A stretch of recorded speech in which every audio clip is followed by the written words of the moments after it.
you look at Adolf Hitler, for instance, I'm sure there were people praying for him to receive God's wisdom, for him to act on God's wisdom, for him to show respect for human life.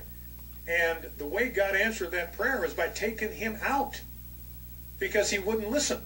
I'm convinced the fact that the Nazi Germany fell, collapsed, Hitler died, the Nazis were put on trial at Nuremberg, the reason all of that happened was in response to the prayers of God people, many of them praying for the right thing to be done. And God said, okay, I'm going to respond to their prayers. I'm going to do everything that is in my power to see that Adolf Hitler does the right thing. But he has to exercise his own free will. I'm going to respect his freedom of choice. I'm going to persuade him. I am going to speak truth to him. I'm going to bring people into his life to speak truth to him. I'm going to give him opportunity to face up to the truth, just like God is doing with Barack Obama. He did that with Ben Carson at the prayer breakfast.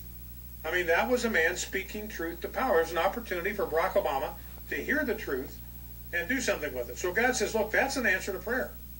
You know, what Ben Carson said to Barack Obama was an answer to the prayers that we have been praying for President Obama right along. There was an opportunity. God says, okay, they've been praying that I would get the wisdom of God into Barack Obama's brain, and so I'm going to raise up Ben Carson to go to this prayer breakfast and speak the truth to Barack Obama. Did it do any good? No. Is God paying attention? Absolutely yes. So he's giving Barack Obama opportunity after opportunity to hear and respond to the truth. And trust me, the day could come when God says, I have given him enough chances. That's all the chances that he's going to get. It's time to bring about some kind of a change. I'm not saying he's going to do that. May not happen till 2016, till the election, when he is simply replaced and another leader is put in his place. That may be how God answers those prayers, by bringing about a change through the political system. God respected Hitler's freedom of choice? And you want to worship that God? There's zero logic that goes on in his head. And I love the beginning. Oh, God took out Hitler.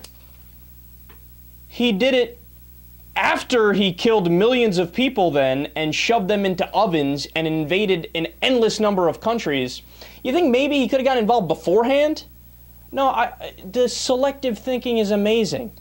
So God gets all the credit when Hitler gets killed and Nazi Germany falls. But if he's God and he's all-powerful, then why wouldn't he just kill Hitler before he ended up killing millions of people? Or, all right, I'll be fair, why wouldn't he kill Hitler after he killed one person? Or 1,000 people? Or 2,000 people? Or 100,000 people? No, God sat there and he waited until a million because he said, I'm going to let Hitler exercise his freedom of choice, and then if he doesn't do as I please, then I will kill him afterwards. And the millions of innocent people that die in the meantime, well, I have to teach Hitler a lesson and see if he will come around to the right position through his own freedom of choice. God, have you ever noticed, well, obviously there's no logic associated with what Bryan Fischer is saying, but then furthermore, God always agrees with him on everything, right? Bryan Fischer never comes out and says, well, you know, God told me in reality Barack Obama's not so bad a guy. Or, you know, oh, Barack Obama, while I might not agree with him, his heart's in the right place and he's right on economic policy. I don't know. No, Bryan Fischer always, and notice how, and it's not just Bryan Fischer, it's anybody who's a fundamentalist like him, they always remake God in their own image. So apparently God just agrees with Bryan Fischer on absolutely everything. And if you disagree with Fischer, then, oh, well, you're an antichrist. He actually called Obama an antichrist in the past, right? And then, forget it. Once he went over to talk about Obama, how do you go from Hitler and then to Obama? And what are you talking about, Ben Carson? Oh, yeah, God answered our prayers by Ben Carson speaking, and then he was telling Obama what we prayed for him to tell Obama, and yada, yada. Or, here's a different theory.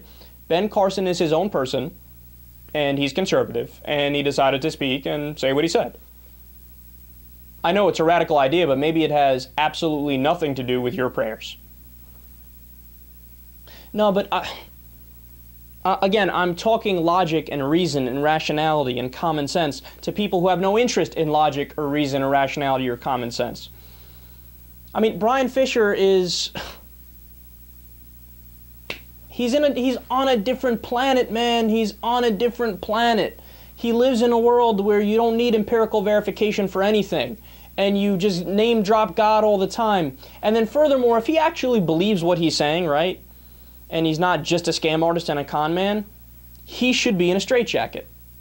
And I have no problem saying that, right? Because it's one thing for you to have faith and, oh, I'm going to try to listen to God and follow his prayers and yada yada. If you try to do that, that's one thing. Now, I already think that's iffy. But still, okay, no, but still we'll let it slide, right? But if you are actually hear God and you're convinced you're hearing voices in your head, you are a paranoid schizophrenic. I recommend Thorazine.